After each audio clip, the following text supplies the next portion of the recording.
అండి చాలా సింపుల్గా ఈ వీడియోలో మీకు పోట్లీ బాల్స్ ఎలా రెడీ చేసుకోవాలో చూపిస్తాను. అది కూడా ట్రాన్స్పరెంట్గా ఉండే క్లాత్ పైన కూడా ఎలా చేసుకోవాలో చూపిస్తాను అండి. ఇక్కడ చూపిస్తున్న క్లాత్ ఏంటంటే చాలా పలసగా ఉంది. మనం ఈ షీట్ లోపల పెడితే అది బయటకు కనబడుతుంది. అంటే మనం వేసేది ఏంటి అంటే కొత్త చీరలలో ఇలా స్పాంజీ షీట్స్ వస్తాయి కదండి, అదే అనమాట.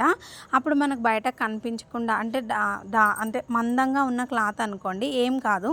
లేదు మనకి ఇలా కనపడే క్లాత్ అన్నప్పుడు ఇలా చిన్న ముక్క కూడా తీసుకోండి.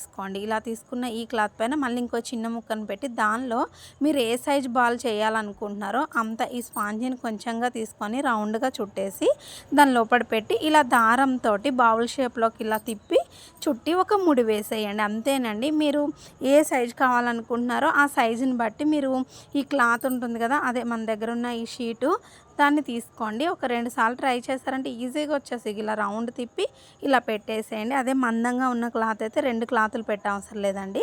ఇలా అయితే చుట్టేసి దారం మనం ఎక్స్ట్రా ఉన్న క్లాత్ని కట్ చేసుకుంటే ఇలా మీకు ఎన్ని పోట్లీ బాల్స్ కావాలో అన్ని ఈజీగా రెడీ చేసేసుకోవచ్చండి. వీడియో నచ్చితే లైక్ చేసి మన ఛానల్ని సబ్స్క్రైబ్ చేసుకోండి.